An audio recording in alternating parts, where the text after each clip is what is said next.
Actually, tinatanong ko sa kanila kasi minsan ako ang pinagde-decide eh. Tatanong ko, ano ba yung girl? Ano ba yung ano mo? Medyo simple ba? Medyo loud ba?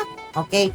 Kasi kung medyo loud si girl, mag-alahas or simple lang siya, hindi mo siya pwedeng bigyan ng mga masyadong malalaki kasi minimalist lang yung iba eh. Gusto lang talaga niya maliliit eh. So yun talaga ang tinatanong ko. So pag sinabi na niya sa akin, naku, simple lang siya. So i-recommend ko, mga simple lang.